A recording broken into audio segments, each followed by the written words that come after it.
Welcome in to another Running with the Wolves podcast on the Believe Sports Network. My name is Gabe Anderson, as you see on the bottom of the screen, and I'm joined as always by Chris Emerson. Chris, how we doing? We're doing great. Half a game out. I'm okay with that.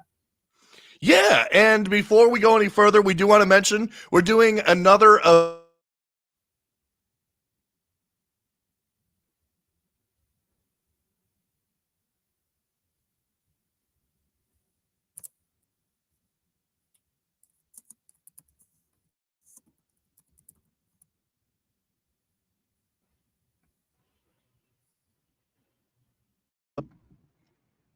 Check. Can you hear me? Can you hear me? You can hear me? Okay. Yep. Sorry about that. That'll be fixed in post for podcast listeners. Sorry about that for if you're watching on YouTube, but sometimes we experience technical difficulties. So let's just start from the top on that. So we're doing an event Friday, March 29th, similar to what we did last time at the Thirsty Pups Wolves Watch Party. We're going to be there. You can come meet us. You can come talk Wolves, and we're going to be doing a Q&A at halftime. And the good news, first of all, last time it was a Thursday night. This time it's a Friday. It is at 8 p.m., so a decent time. You'll be out of there probably by, I would say, 10:30, maybe 10:30. And it's a Friday night, so what other excuse do you have? And it's a huge game at Denver, so it's going to be a big one. It'll be fun. I mean, I'm super excited for it. I mean, it's heartbreaking that we're missing Cat on one of these big events. You know, when you're going up against one of these top teams, it's nice to see kind of how you're going to square off versus them. But we always play them tough. I just hope for a good game. Yeah, I remember I went to a game last year against Denver where I think we didn't have Cat, we didn't have Ant, and we still came out and beat them. I don't know if you remember that game at Target Center, but that was quite a win. But let's talk about this year's team. So the Wolves 2-2 on the road trip. And basically, here is the first question I want to bring up. Should Naz or Nickeil Alexander-Walker be thrust into the starting lineup of this Wolves team? And if so, who should they replace? Before we get any deeper, I just want your general thoughts on that. Yeah, I mean, it's hard. And I'll give you the two reasons why that's hard to do. Because if we plan on Karl-Anthony Towns getting back for the playoffs, I could understand us hoping that he can get back to starting in the playoffs. Like if we're going to make a run, we're going to need him to play his regular role. And when that happens, I mean, it's nice to have Naz in his regular role where he's coming off the bench. He's playing with those guys. It's consistent. It's something familiar. Same as Nickeil. Like it's great to have him have his role. Now, if we're looking at maybe Karl-Anthony Towns isn't going to be back, or if he is, like he'll only be able to play 15, 20 minutes. He'll be like a gun off the bench type thing. I think we need to start Naz. I think that I hope, I mean, we can get into longer term stuff, but I mean, Naz has a real good shot to be a starter for us. And maybe as soon as next year, depending on what we have to do in the offseason. I think we're a better team. If we were trying to be the best team currently with Karl-Anthony Towns out, I think we have to start Naz over Slow-Mo. I think Slow-Mo can go to the bench. I think he's actually extra bad as a starter. We move that. We keep Nickeil as a spark plug, as our third guard, and we let Slow-Mo kind of run some of the offense in the second unit when like Rudy's down. But I don't like Slow-Mo and Rudy minutes too much when they're on the court together. Yeah, it's something interesting. We're going to need to figure it out life without Cat. My only rebuttal to that is even if Cat does come back at full strength, like you were mentioning, not like a couple minutes here and there, but if he could come back at full strength, don't you think that as NBA players they can adjust to that? Or do you think that's going to be too far of a swing where, whoa, I'm out of my element a little bit and I can't figure it out when it matters in the playoffs? Yeah, I don't know. I mean, they should be able to adjust, it makes sense. I just am kind of going by what I've seen teams Mhm. do. Like, if you have a significant bench guy that is, six man of the year type things, a lot of times teams keep those guys in that role even when starters go down, just so that they can consistently do that. I don't know if it's the right move or not. That's definitely what people do. I would like to see Naz start. If I was doing it, I would say start Naz because I want to see what that tastes like. I want to see Naz as a starter with Rudy and Edwards playing the bulk of his minutes with those guys and see what kind of spark that can give to our starting unit. So right now it's Anthony Edwards or nothing a lot of times. Here's another question, given how much length we had. Would you consider taking Jaden McDaniels out of the starting lineup? I know it sounds like a cardinal sin, but let me read you some of these stats. Jaden McDaniels, the last 6 games in March, 41% from the field, averaging 25% from 3, 10 points and 5 boards. Now, the boards are up a little bit, but he just doesn't seem like the 3 and D guy that we need him to be right now. Well, the problem is if you take him out of the starting lineup, you might as well just not play him because he's not going to give you anything off the bench that you're going to want. Okay. So only thing he can really give us is you hope you stick him on one of their best guys and you hope he slows him down or makes it difficult. Um, we've been pretty transparent here with our lack of excitement for what McDaniels has shown this year. And I don't know. Like, I think we're getting to a point where we're in kind of tough water with him because I don't know what to do. Like, it's not like he has a huge role and he's not even succeeding in that. And right when Karl Anthony Towns goes down, which in theory, what all the Jaden McDaniels lovers were saying is, well, it's just he's not doing much because he doesn't have the opportunity. He's the fourth option, third Mm. option. Well, he's the second option, or he could easily be the second option now, and he's not stepping up. So it's not opportunity, it's ability. And yeah, we're in trouble with that. I'm kind of worried about that long term. And I know not this year, which is the comeback. Oh, he's not getting paid yet, but he's going to be paid like he's the second or third option pretty quick here. And Yeah, really, we're not asking for a lot. Just no, hit the occasional corner 3. Just be ready when someone kicks out to you. I mean, against the Clippers, he was 0 for 4 from 3. Like I said, in March, he's shooting 25% from 3. It's just ridiculous. Like, yeah, we're not, the bar is not that high to please no. us. And Just it's not like hit those a couple shots. shots. It's not like they're off the dribble with a hand in the face. He's These better are at that than he is at like an open 3. He's better at exactly. attacking and creating his own shot. And that's the thing. Like, if he has a 2 dribble attack or something like that, I still don't want him dribbling more than that. But his ability to finish around the rim or in tough situations like that is actually above average, which is the only thing he's doing above average right now. So, yeah, he needs to play better. I mean, he needs to do everything better. He needs to play defense better. He needs to be disruptive better. I remember Jim Peterson constantly talking about the corner crashers in the games. Like, how much if you crash offensive rebounds from the corner, it's hard for them to defend that corner crasher. Mm-hmm. Do that. Be a 7-foot guy that gets in there and mucks up the offensive rebounds. Like, we need something out of him. And if he gives us what he's been giving us, we're not going anywhere in the playoffs because you can't have too many dead mouths on the field. By the way, the stats that I put together for March includes a game against Sacramento where he went 5 for 7 from 3. So you take away that game, he's shooting like 10%. So he had one good game. Hopefully he can get more of that action going forward. So I'm going to read off a couple stats to you, and I want you to kind of react to them.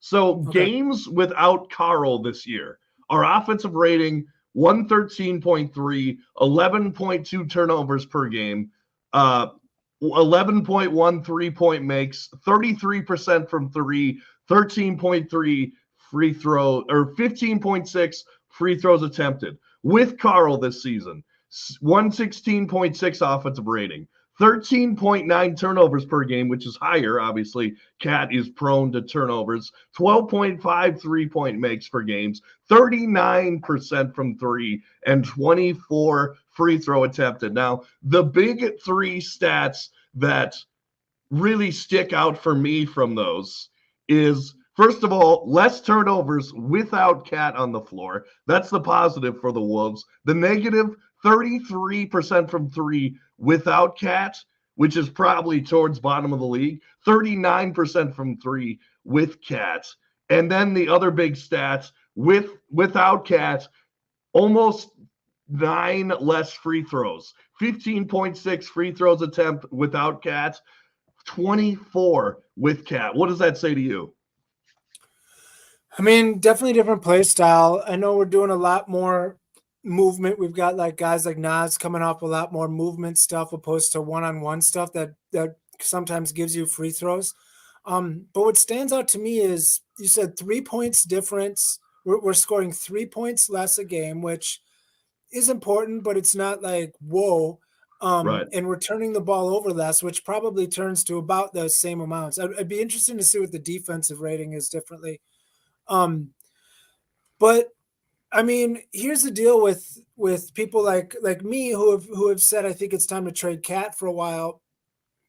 Nobody's saying that we're overall better to lose. Like, we're not saying eliminate him from existence. We're saying get things back in return. So like, yes, we're probably not overall better without Cat. Like, those numbers show we're probably not overall better, but we're not that much worse. And if you're really just slightly worse and you lose in former All-NBA player, multiple time All-Star, that's saying that what type of total impact does he have? Like, maybe not that much. Like, we saw what happened when Kawhi Leonard went out last game. You lose that guy and the whole team changes. Mm-hmm. I mean, if we lost Anthony Edwards, I think we would be in a lot worse shape. So I think it kind of illustrates that maybe it's time to move on from Cat, because Naz and company can kind of pick up the slack that he does and hopefully get some assets back from Cat that can improve the other areas.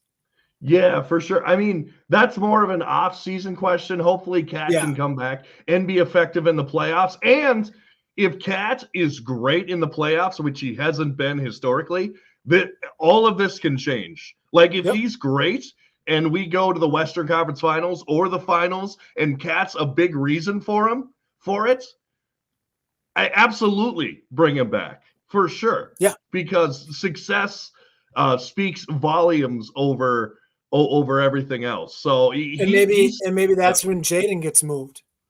Yeah. Instead, absolutely. Like for free up money, because money is going to be an issue at some point. Yeah, particularly with, I mean, we got Conley locked up, which is a good thing. Yeah. He was great against the Clippers. Him and Nikhil, like you said in the chat, lifesavers for us. We need it. I mean, we're at the point now where what we've been kind of saying for a while is the Timberwolves are short a scorer.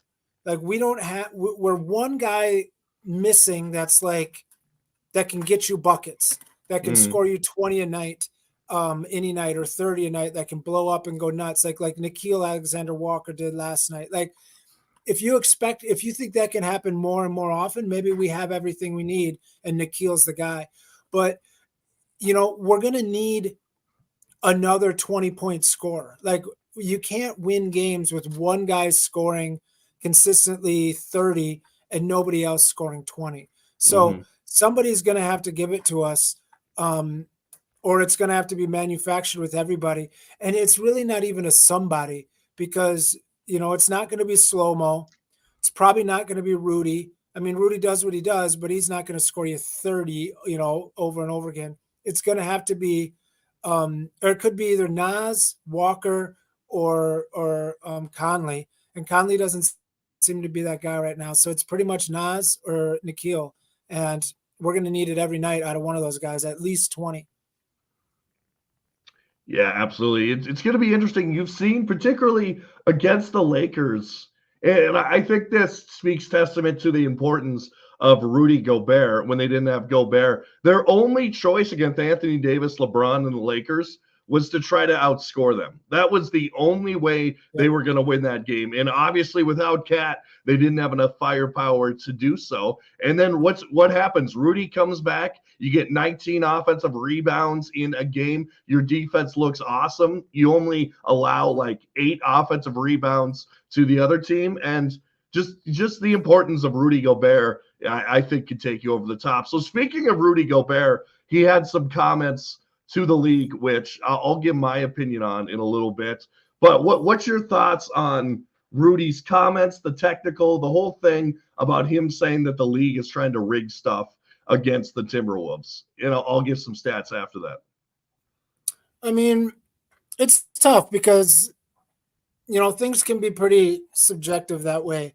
I don't think you have to have a very, very keen eye to understand that there is some problems with officiating sometimes. Like, there's definitely times when guys are getting the head jerk foul over and over again, and guys are getting grabbed and not getting the call. Does that happen both ways? Maybe it does. Maybe you notice it more when it's on your team. But I've been saying for a while that high-profile players are the ones that are going to have to come out and say something, same as head coaches, or else this problem, which I think there is I think there is an officiating problem. I think there is a bias. Like, I think there's a reason why the Lakers have 200 more free throws attempted this year than any other team or something like that. Like, the difference between the Lakers and the number 2 team in free throws attempted this year is the same as a difference between the number 2 and like the 28 team. Like, everyone's close except for the Lakers are way out ahead. It's not coincidental, like that sort of thing happens, and the league is in control of it. And I think that it needs to stop. Like, I think guys getting ticky-tack calls that aren't real.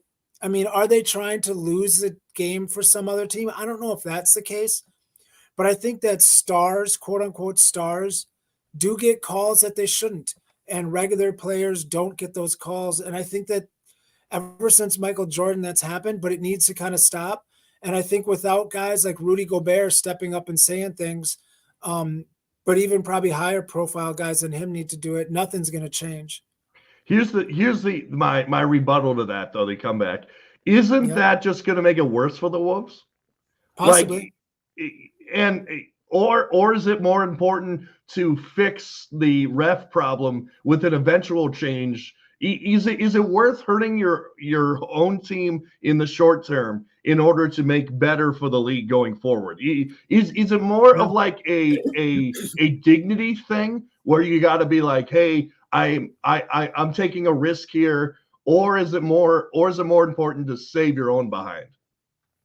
Yeah, like, do you want to be the martyr? No, it depends on who you are. I say the league needs to change, and I think without it being, on public display, I think my hope last year was for the Sixers to make the NBA Finals, because I wanted it to be on national television how Embiid, jobs the refs all game long with this, completely fake flops, like diving on the floor when he's not touched to get the call.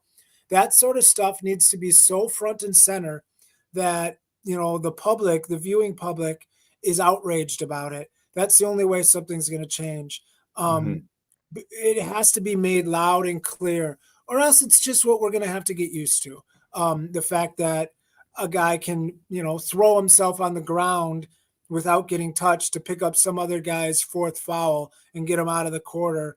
Like, that sort of stuff is either going to be what the game is, kind of like soccer, or it's going to have to change with loud noise made by some of the people up top.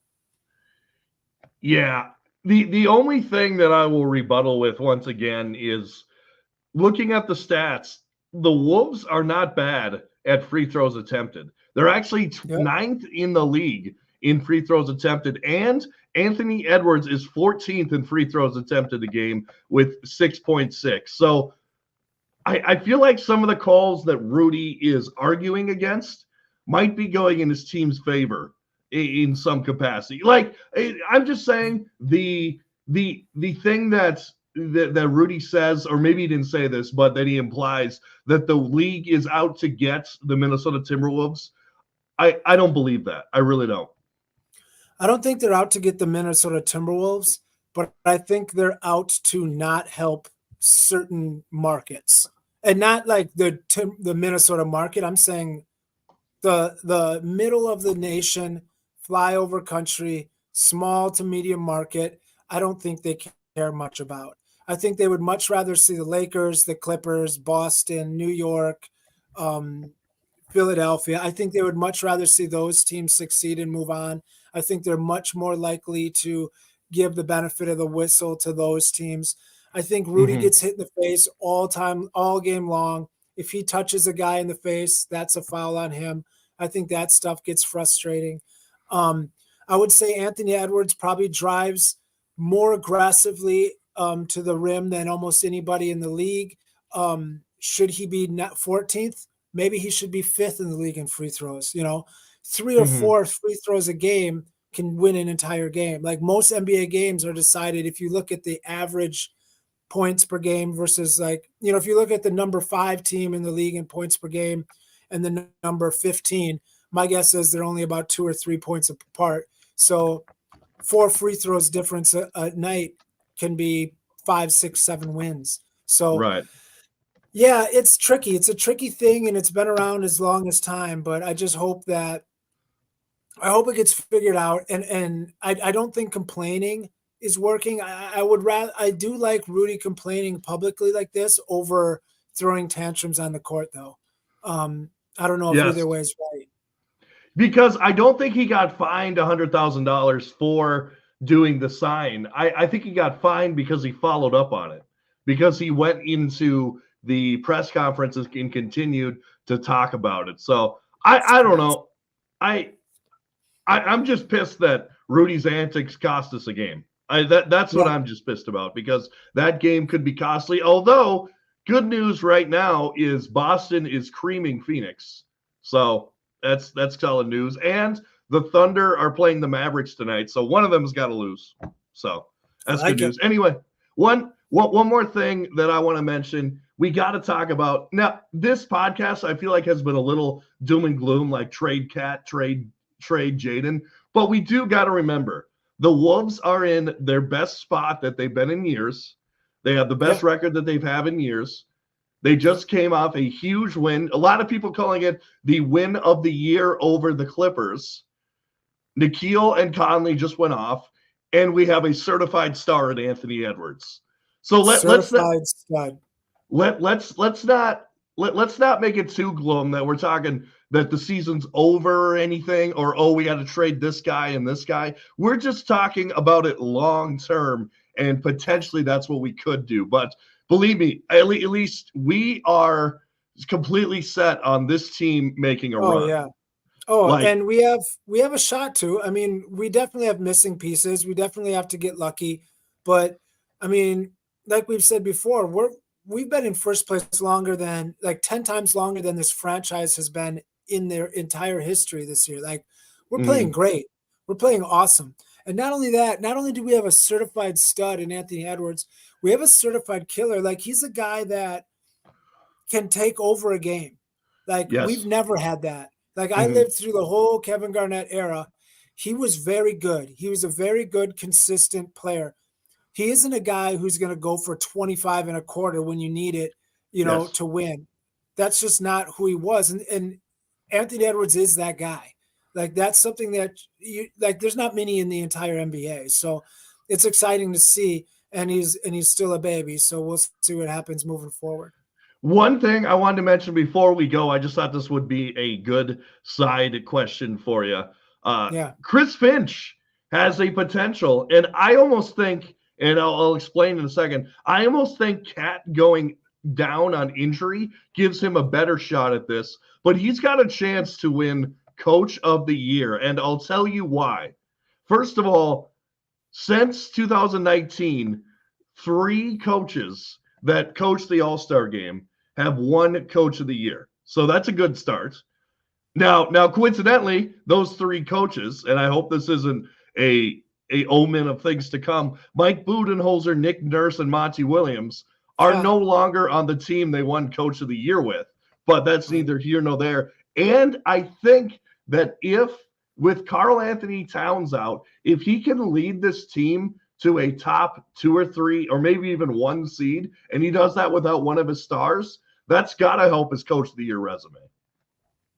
It has to. I mean, it's going to be tough. There's some guys who've done some amazing things like OKC, stuff like that. But I mean, if you think about it, OKC got the number 2 pick added to their roster this year. Like that's a huge piece they added. We haven't really added anything, like we got healthy, which is important, but we added Shake Milton. Yeah, exactly.